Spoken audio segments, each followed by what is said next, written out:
lahir miskin, ininya juga meninggalnya miskin juga kalau kayak gitu, kalau ngidupin gengsi. Oke. Ngomong-ngomong ya, balik soal investasi nih, Mbak.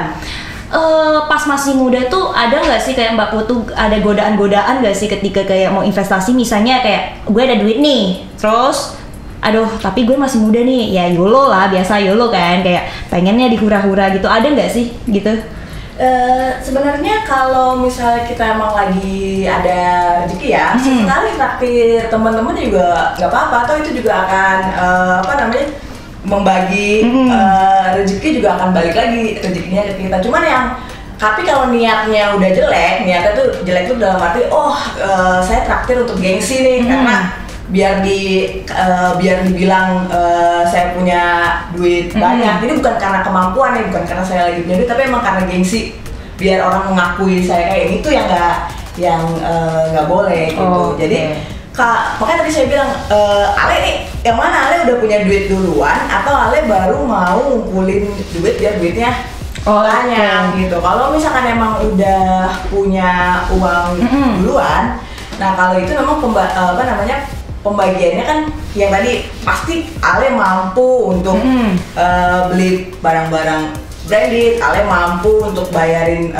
teman-teman apa segala macam. Yang kadang kesalahan yang orang-orang ini adalah dia invest di yang salah tempat. Misalnya contohnya kayak tadi, dia nggak ada passionate untuk usaha, cuma ikut-ikutan doang dia usaha, akhirnya uangnya hilang. Atau misalnya tergiur dengan investasi yang langsung yang langsung bisa menghasilkan. Contohnya misalnya nih ada arisan bisa ngasih 10% fix sebulan, pengennya mau ikut ini, maunya investasi yang gampang-gampang aja, itu udah very impossible untuk dapat ada investasi yang kayak gitu, itu nggak mungkin. Jadi investasi itu bener-bener sama kayak kita usaha lagi tadi. Jadi emang ada titik turunnya, ada titik naiknya.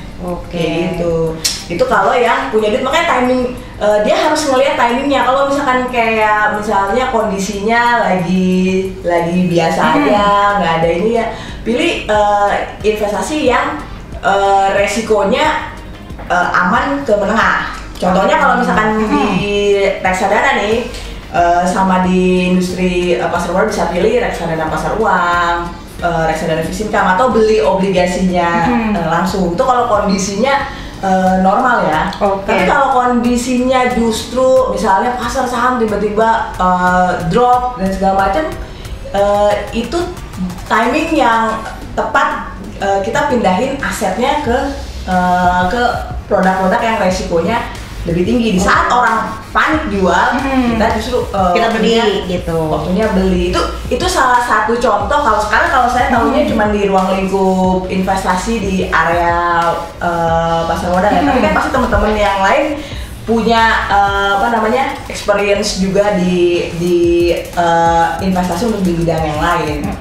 Cuma caranya gitu. Jadi yang penting tuh tahu kapan timing yang pas aja, dan jangan greedy. Terus habis itu kembali lagi, pokoknya jangan ngelihat investasi adalah sesuatu hal yang mudah. Kalau orang nawarinnya, ini udah pasti bakalan dapat 10%, ini pasti bakalan dapat 20%, itu sih udah pasti bodong gitu. Jadi kebanyakan orang yang punya duit hilangnya miskinnya gara-gara gitu. Nah, beda yang kedua nih. Kalau tipikal yang kedua itu kayak tipikal saya benar-benar dari bawah.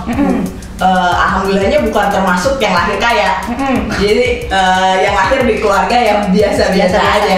Nah, kalau kelemahannya tuh kadang ya itu kan, ngelihat kiri kanan, pengen punya apa, padahal saya nggak mampu untuk beli itu, saya paksakan untuk membeli barang tersebut. Jadi bukan nggak boleh buat ikutan nongkrong atau beli misalnya setiap beli kopi nongkrong apa segala macam, bukannya nggak boleh aja. Tapi harus disesuaikan dengan jadi jangan sampai untuk hal-hal yang konsumtif itu melebihi income yang kita dapetin. Jadi kalau sampai buat kayak gitu-gitu ngelebihin gaji kalian itu sih udah pasti nggak akan